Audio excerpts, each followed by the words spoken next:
Hello, everyone. Good afternoon, and welcome to the first webinar run by Dataworks Analytics, titled NDPR in a Nutshell, and an insight into the regulation. Um, um, it's going to be a very informative session in which I, Adedeji, who is the previous lead at Dataworks Analytics, is going to be unpacking the regulation and helping to shed some insight into it. But before I get into it, I just want to ensure that we all have good connectivity. So if you can kindly open up your chat sessions and just say hello, and let me know if you can hear me okay, if the connectivity is clear, while I bring up my slide deck that I'll be using for the seminar.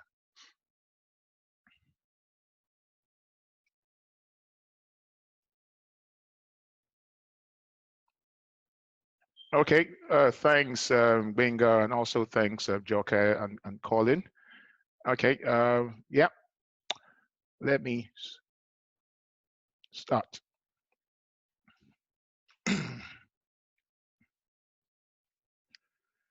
Okay, it's actually good that you tested out the chat functionality, because we're going to be using that at the end for the Q&A session. So welcome again to the webinar titled NDPR in a Nutshell, an insight into the regulation. The webinar will be hosted by myself, Adedeji, the lead data PVC for Dataworks Analytics, and also the CEO, William Olaide. Okay, so let's dive into the session now, and let's start to unpack it. So what are we here to do today? What's today's seminar about? What do we want to learn? What do we want to take away? So from a Dataworks Analytics perspective, what we're trying to achieve here is to ensure that we provide an in-depth review of the NDPR regulation, and also to ensure that we give you insights into the new rights of the Nigerian citizen, and also to help those organizations to understand their obligations, and to provide some guidance on what organizations should focus on to comply, because the penalties of non-compliance could be huge. And at the end, we'll provide you with some key takeaways. So let's start. So why the NDPR regulation? I mean, why is it coming just in 2019? Why not before?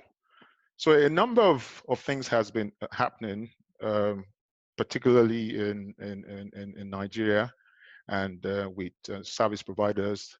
There's been a spate of which Nigeria's data is being breached by service providers, and it's reached an alarming rate, because at the moment, a lot of our service providers have put all their systems are now online. They're using cloud services, and if you don't have enough data protection, enough information security, you're going to have a lot of issues with hacking, cyber threats, and that will expose your vulnerabilities. The second main reason is that daily personal identifiable information of Nigerians has been used by unauthorized persons.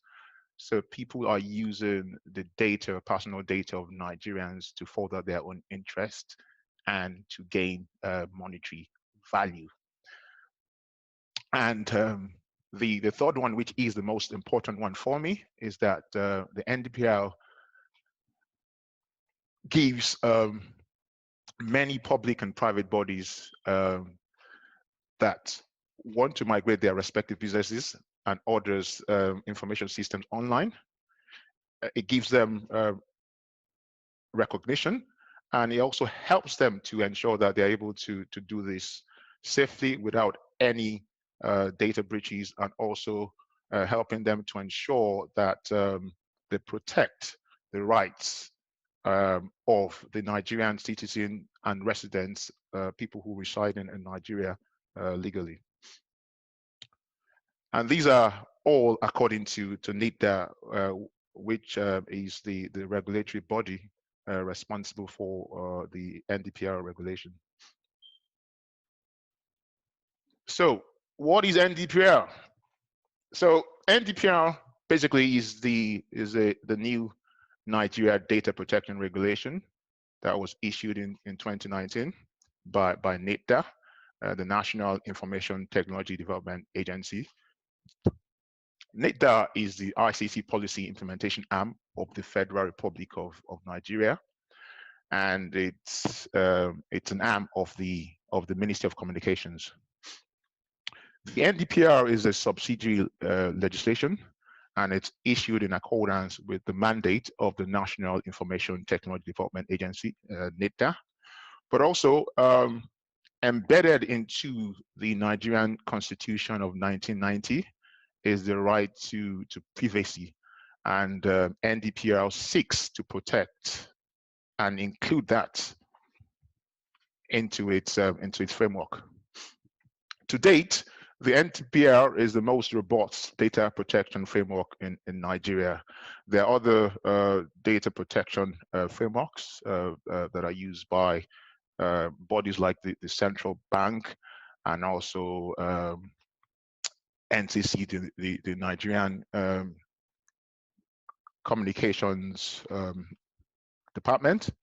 But the NDPR is the most robust data protection framework to date. So what are the main drivers to this? What are the main drivers behind the new regulation? What are the objectives that this NDPR seeks to deliver? The first is it safeguards the rights of natural persons. These are Nigerians and people resident in Nigeria, their rights to their data privacy. In addition to that, it fosters a safe conduct for transactions that involve the exchange of personal data. So there are a lot of transactions that goes on between our banks, between when we try to use online services that involve personal data.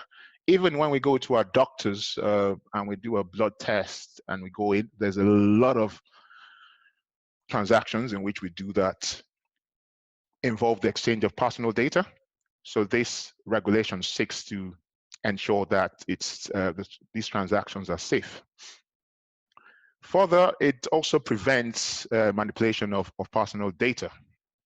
And then the last benefit is to ensure that Nigerian businesses remain competitive in international trade through the safeguards afforded, which is in tune with the best practice such as GDPR. A lot of people say, and they've made reference that the NDPR is a cut down version of the GDPR, the General Data Protection Regulation, which is the data protection regulation that is used in Europe.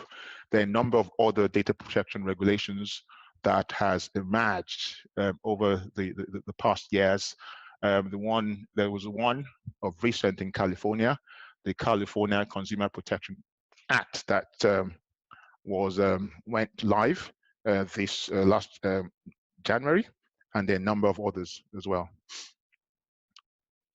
So one of the things in which we're going to try and do to ensure that we provide some understanding as we unpack this regulation is to go through some definitions and also to introduce some new key roles. I apologize for a lot of the terminology, but these are terms in which you soon get accustomed to as you start to understand the regulation. So basically, the first one is a data subject. This is a data subject according to the NDPR and according to most data protection regulations, is any person who can be identified directly or indirectly by reference to an identification number or to one or more factors specific to his physical, physiological, mental, economic, and cultural or social identity.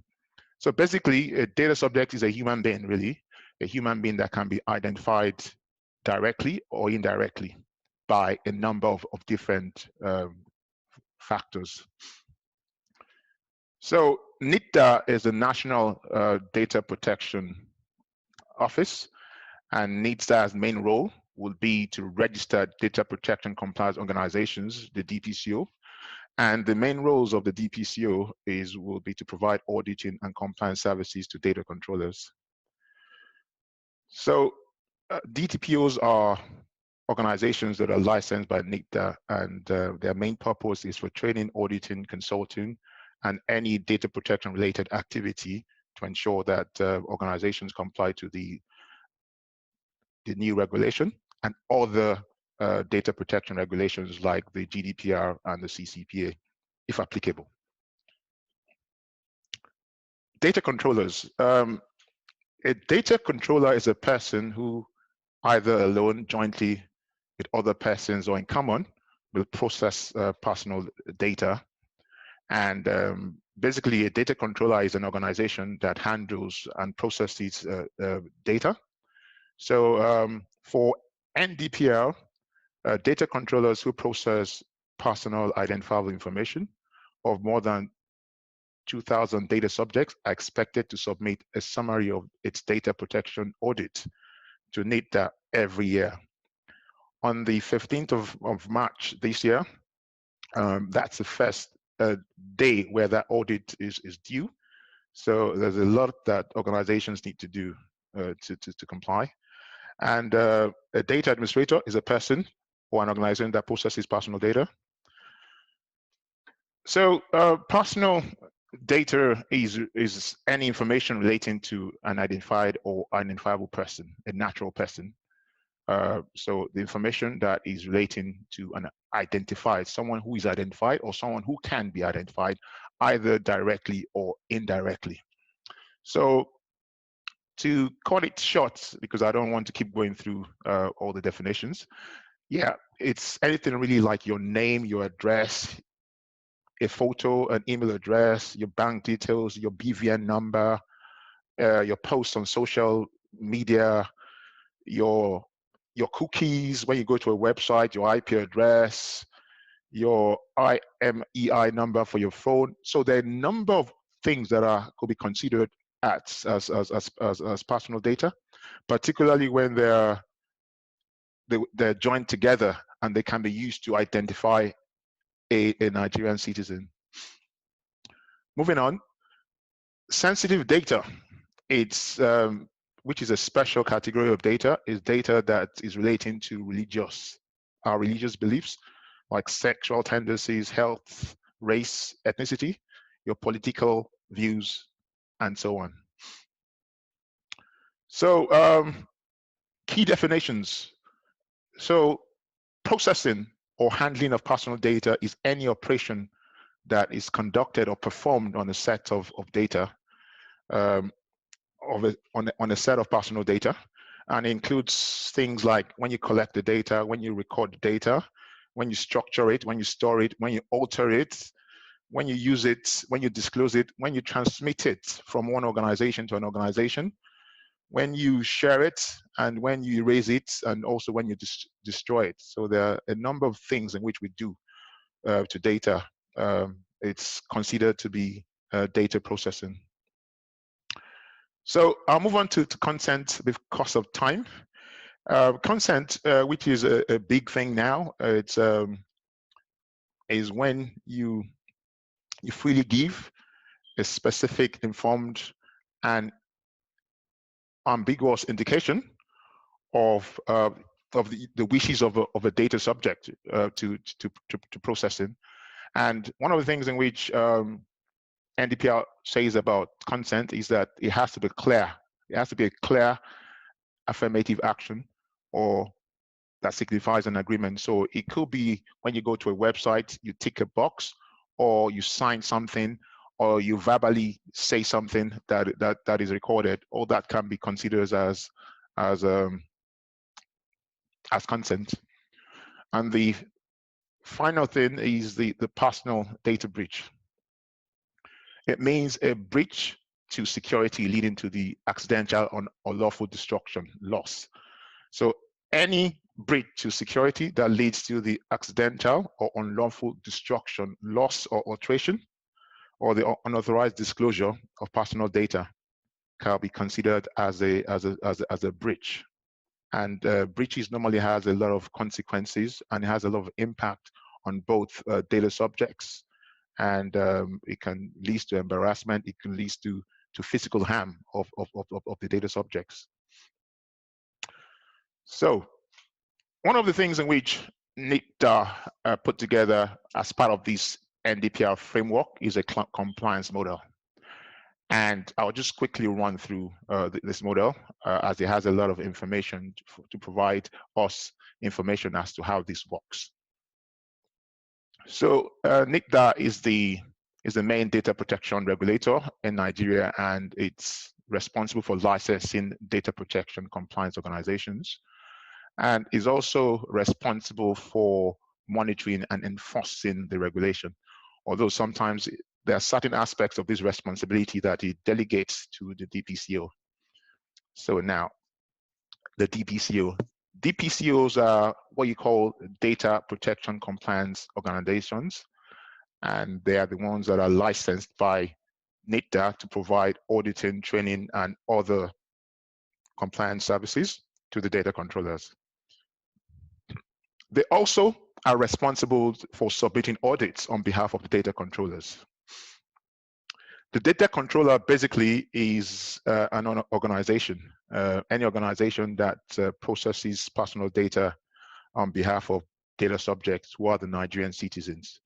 So they are mandated to submit their data protection audits annually. They're also mandated to report data breaches to NDPR when these occur. So there's been a lot of new information and also new terminology that has been introduced. So what we're trying to achieve with this slide is to present an overview of the key players and the relationships, the key players in NDPR and their relationships. So I'll start from the little green men, who are really the data subjects, who are the ones in which this new regulation seeks to protect and to safeguard their personal data. They are the Nigerian citizens, and they could be your customers, your employees in your organization, the members of your societies, members of your church. They could be patients in your hospital. They have personal data. These are data in which you can use to identify them. And this could be their name, their address, their BVN number, their passport number, email addresses. Data subjects have a right to privacy under the Nigerian law.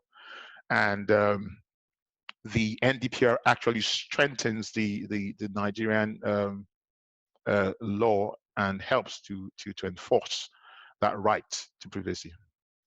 So data subjects share their information with data controllers, which are basically organizations. So a data controller is an organization, either government, a private sector, or an NGO. Any organization that processes personal data is a data controller. And for the purposes of NDPR, there's NDPR is mandating that organizations that process personal data in excess of 2,000 data subjects will be in scope. So data subjects share data with data controllers, and data controllers also appoint DPCOs. DPCOs are organizations that are licensed by NDPR, and they're normally IT consulting firms, professional services firms, or audit firms, and they help data controllers in a number of ways. One is to provide training on the new regulation or other related aspects of data protection. Also to conduct audits, to provide consulting services on how to improve the compliance position of an organization, and also to participate in reporting breaches when breaches occur. I've talked about NDPR, who is the main regulator and who is the one that enforces the regulation. So they license the DPCOs and who perform the audits and then compliance services on behalf of the data controllers. And NDPR's main role is also to ensure and to monitor and to enforce the new regulation. So moving ahead quickly because of time. So the Nigeria Data Protection Regulation is based around 6 key principles. So these are really the 6 key principles, which are the kind of the building blocks of the regulation. And I'll start with the first principle, which is the principle that says that data processing must be specific, legitimate, and lawful. So organizations that are processing personal data must ensure that if they're collecting the personal data, that the data processed must be collected in accordance to these principles, that the data must be collected for a specific purpose. That purpose must also be legitimate and also lawful, and also the subject must have consented to it. The second principle is the principle of accuracy and adequacy. And that is basically saying that the personal data collected by organizations or processed by organizations shall be adequate and accurate. And also, there is a responsibility on data controllers, who are organizations that process personal data, to keep the personal data in their custody up to date, because if the data in which you hold of your customer or clients are not up to date, that can constitute to a data breach. So for instance, someone has changed their address and the person is worth a few millions and his bank details are sent to his old address, and someone then gets that information and sends it or sells it to someone else who can defraud the owner of that data. The third principle is data minimization. So when gathering and collecting data, personal data of data subjects, data controllers must ensure that they collect only the information in which they require. So if you only require the name and address for your processing, there's no need for you to ask your data subject to provide their date of birth, because the more data in which you collect that is not required, the more you are susceptible, and the more you can, if you are breached, the more harm can be done to a data subject. So best practice in data protection is for people to minimize the data in which they collect and only use the data that is required for that purpose. The fourth principle is the principle of storage limitation. And the regulation mandates that data controllers are required to store data only for the period they are required for reasonably.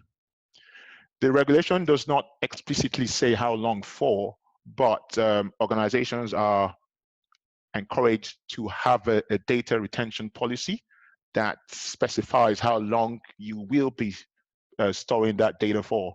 And when it comes to data, the longer you keep data for, the longer that data can become redundant, old, and trivial.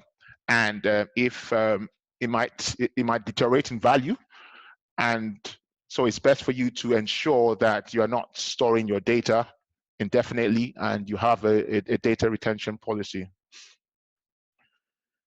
The fifth principle is that of information security. So organizations must, that are data controllers, must ensure that the information they have, there is confidentiality, integrity, and availability when they're handling that data. So confidentiality means really you only the people who need access to that data should have access to it, because it's a data breach for you to give access to data that is not required, give someone access to data they don't require. So you need to ensure that the data is held in confidence. Also, to do with integrity, that data must not be corrupted, it must not be destroyed. It needs to be integral. And availability means that the data needs to be available when required. So data processors or data controllers must comply to the basic minimum standards of information security management. The last principle is the principle of accountability. Anyone who is entrusted with personal data of a data subject or is in possession of that personal data must be accountable for their acts. Another thing that's important is that not only are they required to be accountable, they also required to be able to demonstrate their accountability. And NDPR mandates that data controllers submit an annual audit, which is also a demonstration of accountability and their data protection practices. Moving on. So the next important principle, which we'll be unpacking here, is the principles of lawful processing. And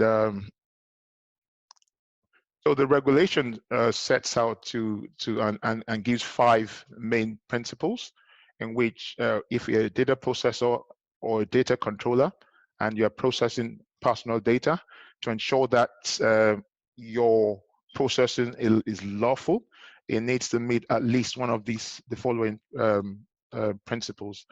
The first is that the data subject has given you consent to the processing. Yeah.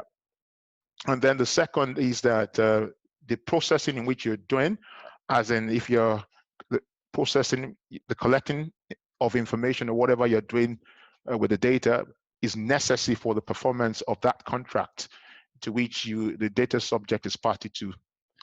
And the third is to ensure that the processing is necessary for compliance with a legal obligation to which the controller is subject to. So are you processing that data because you need to comply with a legal obligation, maybe for human resources perspective or for accounting perspective or from opening a bank account? So the fourth is to ensure that the process is necessary in order to protect the vital interest of data subjects or of another natural person. And finally, the last one is that the processing is necessary for the performance of a task carried out in the public's interest or in exercise of official public mandate vested in the controller.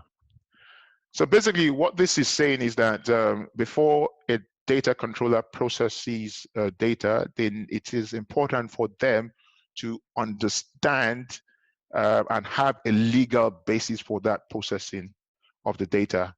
So if you don't need the data, you don't collect the data because you will be in violation of the NDPR regulation. So if you cannot justify, the need to the process of the data, then you might be breaking the law.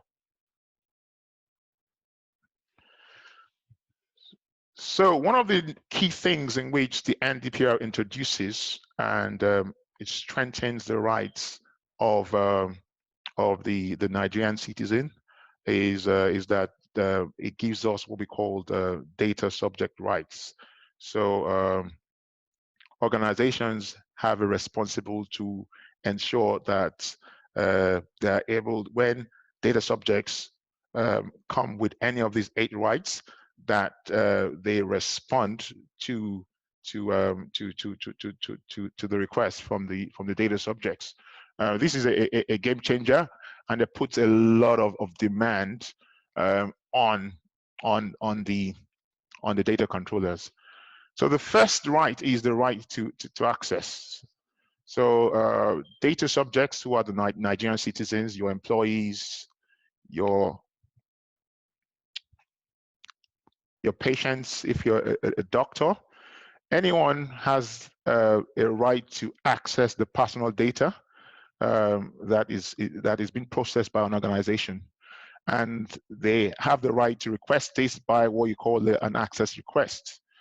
And organizations are mandated that if they receive a right to access from a data subject, that they respond or handle it within 30 days, as that is the mandated time frame. Also, data subjects, the Nigerian citizens have the right to erasure. So, for instance, if you are processing personal data, or maybe you're running a marketing campaign and you're using the data of a number of data subjects, a data subject can say to you that, please, can you erase all of the data in which you have from me?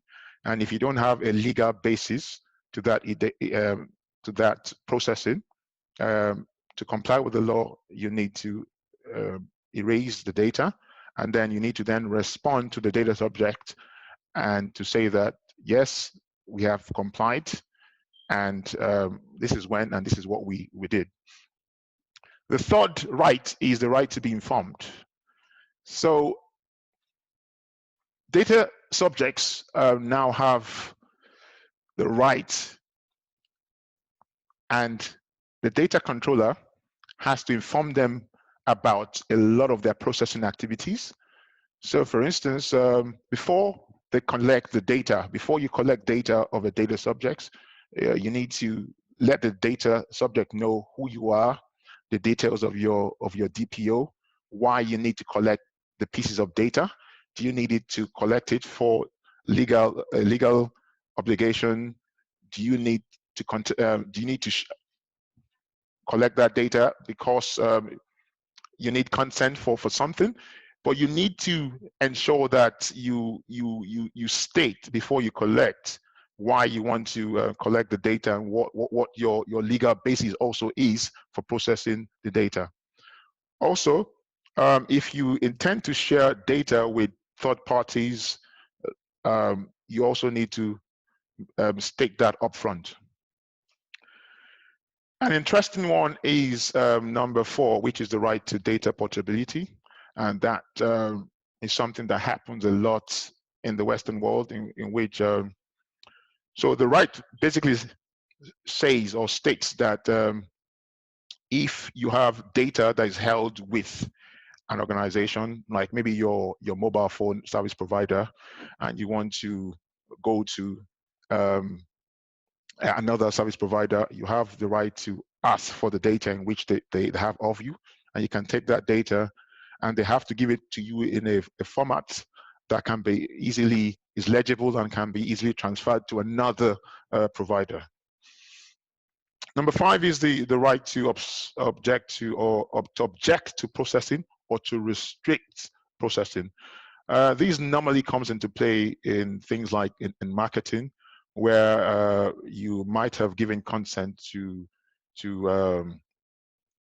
a data controller to use your phone number, and you get overloaded with marketing requests, and you then say to the controller that, because they stop processing your data, and also the data controller must provide a mechanism to object.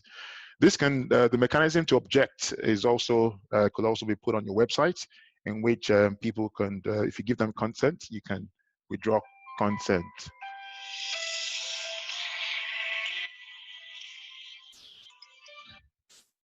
Sorry about that. So Number 6, right to withdraw consent, is that when you give consent, you can also withdraw that consent that you have given. And then also you have a right to lodge a complaint.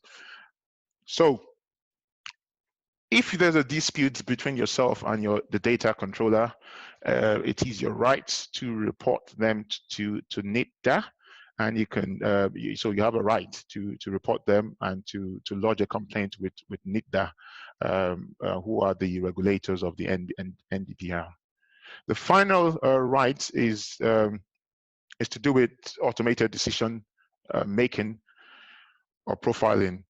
So a number of banks and insurance organizations always are moving towards things like artificial intelligence and automating decision making. And it's important if you're performing or conducting such processing that is all automated, that doesn't have any human interaction in it, that the data subject is informed at the point of collection, so they know and they're aware that this is what you're going to do. So certain banks could be moving towards automated decision making when it comes to opening a bank account. And for such organizations, they need to make it clear that to the data subject that they're using an automated decision to make to ensure, to facilitate the opening of the bank account. Okay. So data controller obligations. So there are a number of new obligations that have come that have arisen as a result of this new regulation. And one of the things in which we thought was one of the best ways to do this is to try and communicate it via a milestone chart, identifying the milestones. So I'll start with step 1, which is the green circle. And on the 25th of January 2019, NDPR issued the NDPR regulation. And also when it issued it, it mandated the data controllers to comply with a number of activities. The first is that organizations that process personal data must make available a compliant data protection policy within 3 months to the public. And the second, the third is that every data controller should appoint a DPO, and also they need that with licensed DPCOs. At the moment, I believe the country has about 27 DPOs. And then organizations that process personal data in excess of 2,000 Nigerian citizens or residents must appoint a DPCO. And data controllers must also complete an audit of their data protection activities within 6 months. So that is from the 25th of January 2019. So moving on to the first milestone, which is step 2.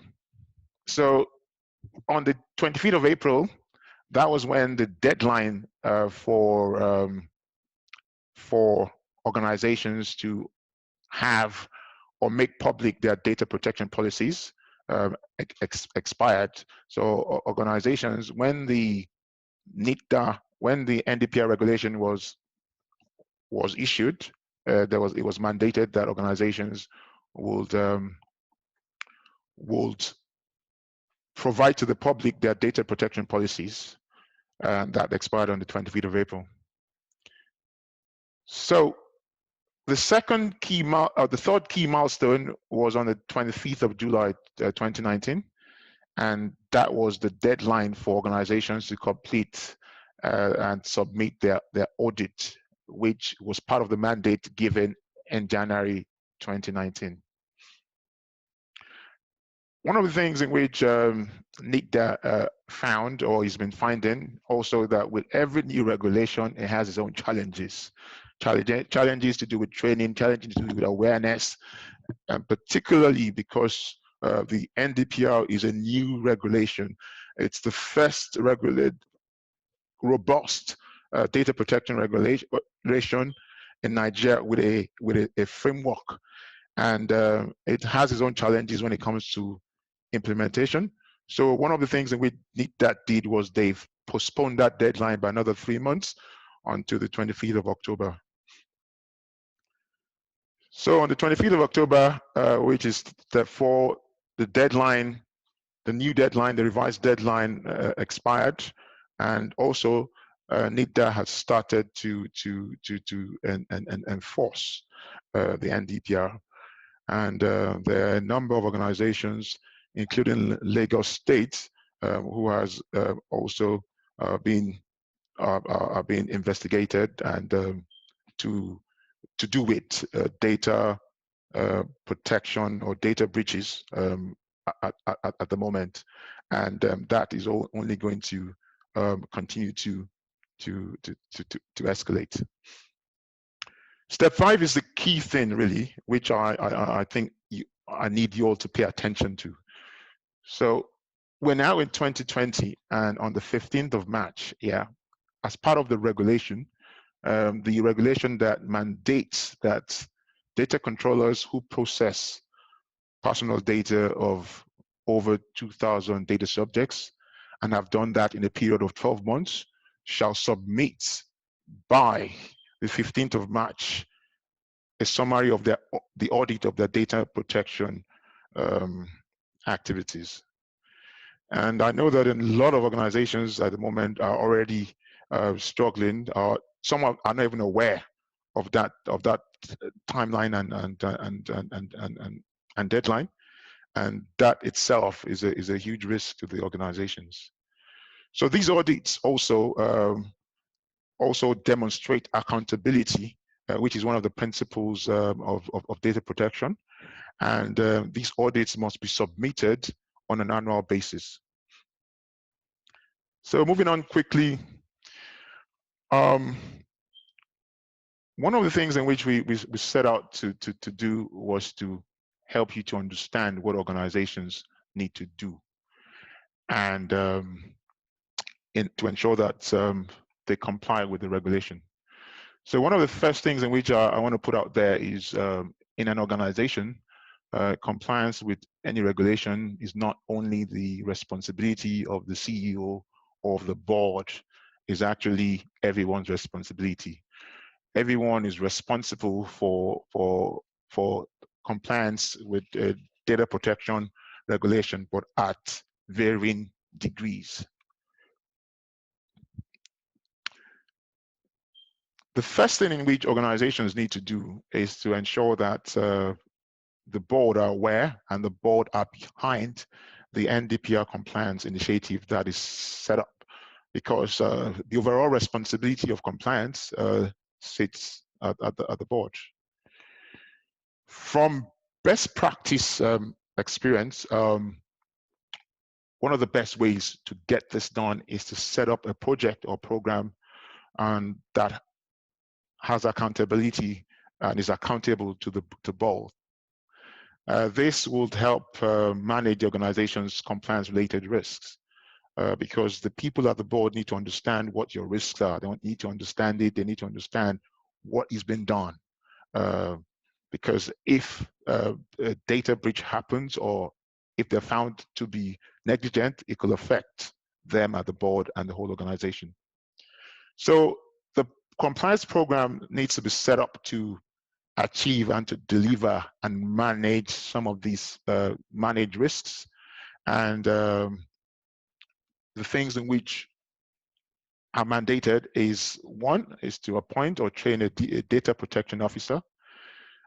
Sometimes an organization might not, due to the number of data subjects or the types of data they're processing, they might need to outsource this functionality to a DPCO or other organization. The project was also look at appointing a DPCO, a data protection compliance organization that will work in partnership, in conjunction, and support the organization as they on the journey of compliance. They need to develop a data protection policy. The development of a data protection policy that is made to be made public was actually one of the key things that was initially requested or required and mandated by the NDPR. So it's important that organizations take that serious. And you can put the data protection policy on your website as your privacy policy, but also you also need to embed that into your organization. So organizations need to conduct a privacy audit. That is really a risk assessment to identify the different types of privacy or security related risks. You then need to prioritize and take remedial action on these identified risks. Organizations need to plan to submit their audit report by the 15th of March 2020. So in just over a month's time. And as part of these compliance activities, data protection compliance is a journey, and it's important that organizations provide ongoing training and awareness to all their employees because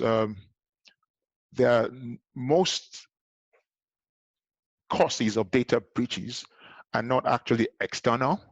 They're actually due to some negligence by an employee who hasn't changed the password, or who has mistakenly sent data to the wrong person, or who hasn't understood their responsibilities and understood or were not aware of their responsibilities and to the protection of the personal data that is held by the organization. An important one is that for this to be sustainable and for this to be continuous, organizations need to boost their data protection and information security and data governance capacity to ensure that they are able to sustain this and they're able to continuously mature and improve the level of their compliance to the NDPR regulation. We'll be coming to an end shortly, so I think we just have one more slide. So the impact of a data breach could be huge to an organization, and it varies from things like it can damage your reputation, it can breach the trust and cause physical harm to your clients, it can cost your clients embarrassment, it can more or less like destroy your stock price, you know, if you're listed on the stock market, because I mean, if you have a data breach in which maybe all the data of your clients, and you have thousands and thousands of clients, is exposed to the dark web or is sold, that will have a huge impact on your stock price. It can also lead to huge fines and also possible imprisonment of the personnel if you're found to be negligible and absolutely irresponsible with the mandated data protection obligations. So with regards to fines, so there are a new set of fines which is new as well, that organizations that are found to be in breach might be liable to paying these fines. So when a data controller is processing more than 10,000 data subjects and they are found to be breached, it's possible that they might have to pay a fine of 2% of the annual gross revenue of the preceding year, or a payment of a sum of 10 million naira, approximately 25,000 euros, whichever is greater. So for organizations that earn a lot of money and a lot of revenue, the cost of a breach could run into millions, millions, millions, millions, millions. So for organizations that deal with less than 10,000 data subjects, the payment is a bit less. And obviously, the aim of the regulation is not to put you out of business. So the fine will be 1% of your annual gross revenue, or 2 million naira, or approximately 5,000 euros. Whichever is greater is what you will have to pay. So these are new. Sanctions are new, and one of the things which I know is that at the moment that NDPR is also being quite proactive, and they're writing to a lot of organizations and just to inform them about this, about NDPR and about their timescales, just in case they have missed it, to ensure that they get their act together and try and be compliant. So finally, the key takeaways. So NDPR is here, and NDPR seeks to strengthen and protect the rights to privacy for Nigerians and the residents. It imposes huge responsibilities on the data controllers and the processors. And one of the things in which is going to happen in a lot of organizations as this thing gets embedded is that the culture of the organization, particularly to do with data processing, is going to change. There are going to be new roles emerging, like data protection officers. There are also going to be even new departments open as a result of this new regulation, to ensure that there's a lot of governance and accountability and a lot of monitoring to do with the regulation. So organizations need to manage the risk and the implications of non-compliance, and they need to start today if they haven't started. The last thing in which I want to touch on before I take questions is that a quote by Tony Robbins. He says, "The only impossible journey is the one you never begin." So let's start today if we haven't started. So anyone that wants to contact us after the webinar, you can send an email to info@dataworks.ng, and I'll just look and to see if I have any questions in the chat box.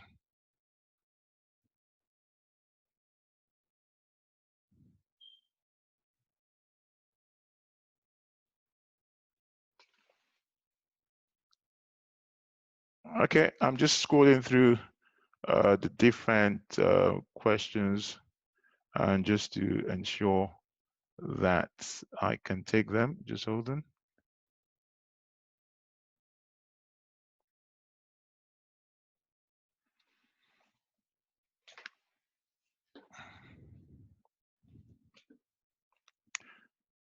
So the question is, in the Nigerian environment, how do we intend to enforce liability, especially if the company is viable? So basically, if the company is viable, and it's proven that they're in breach, and the case has, the first thing you need to do is to report this to NDPR, and NDPR will then also be the ones responsible for doing some investigations to ensure that the company, the organization is liable. And if their investigations show that they are, and if the organization is still resistant, it's something in which we'll have to go to courts. And at the end of the day, something that is embedded in our constitution might also have to go to the Supreme Court if it's that debated. But that is the way in which is going to have to go. So let me look at the next question. So next question says, as stated, many organizations have no knowledge of this act and its usefulness. is it feasible for the said organization to put its house in order and set it audit before the 15th of March? So yes, you are right. One of the things in which I believe hasn't been done properly is the awareness of this by NDPR, but it's been a new regulation. But one of the things in which has to be done is people need to make a start. If you set up a program and people understand that you are doing your best to implement it, and you can also demonstrate to organizations that this is what you've done, even if you're not able to meet that deadline. I'm sure they will be look to you favorably. There are loads of organizations in this boat, because it's a new organization. Okay, let me take the next question. So, as a data subject, how do I enforce my right if my data controller breaches my data privacy? Well, the first thing you need to do is you can write to your data, the data controller, to let them know why you believe that they've breached. And if they do not agree or there's a dispute, you can then report that to NDPR, or you can do both. You can do both. And I think it's something in which we also need to do. We also need to test this regulation and see whether it really works.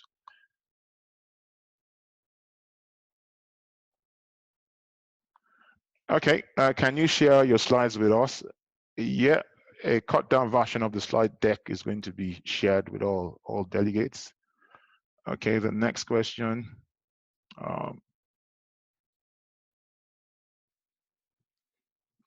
So what guidelines does NDPR offer on jurisdictional scope? What determines NDPR exposure? So one of the things in which they've done to do with jurisdictions is that, and also international, the scope is that there are a number of countries in which they believe that their data protection regulations are in line with best practice. And if you go to their website, things like Europe and a list of other a number of companies, they have endorsed their data protection practice. And where one is not sure, is best to actually ask NDPR themselves. So the next question: what exemptions exist, organization size thresholds, or if have overlapped with related regulations? What exemptions exist, organization size thresholds? So it's not really to do with the size of the organization. It's to do with the types of data that you're practicing, or sorry, you're handling, or you're processing. Because a 5-man organization might be processing data of millions of people. So it's really to do with your data processing activities. And as the regulation states, if you are processing personal data of more than 2,000 citizens, Nigerian citizens, then you need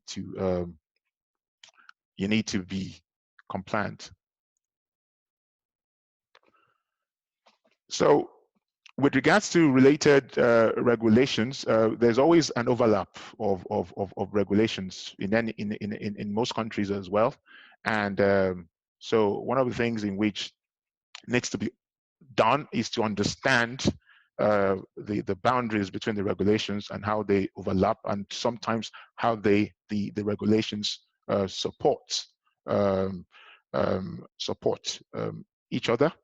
So, for instance, we have NDPR in Nigeria, but also there's a new cybersecurity policy which is also being worked on. There's going to be a lot of overlaps, but a lot of it is for them to work together, really.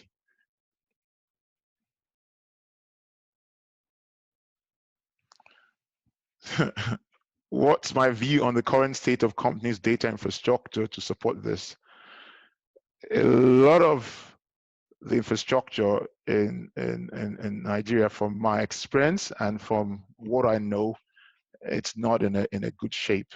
And that's why there's been a lot of data breaches. And another thing that is happening also is that a lot of organizations are trying to go into things like cloud computing and doing a lot of migration to the cloud and exposing their infrastructure. If you don't have proper privacy controls, proper security controls, proper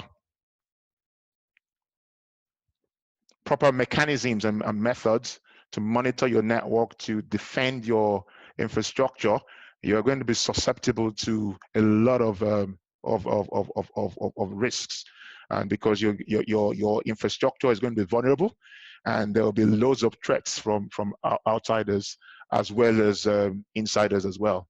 So it's important that every organization starts to take their data seriously. And they say that data is the new oil.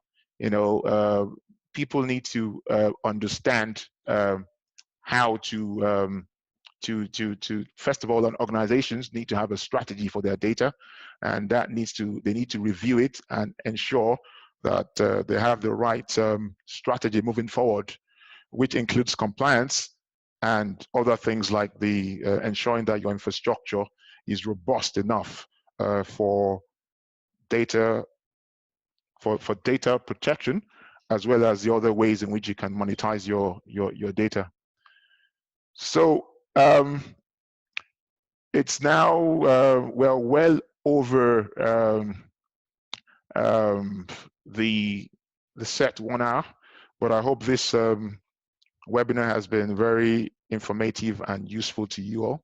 So what I'll do is, if you can, those people that are asking questions, if you can just send your question to info@dataworks.ng, and I'll respond to them.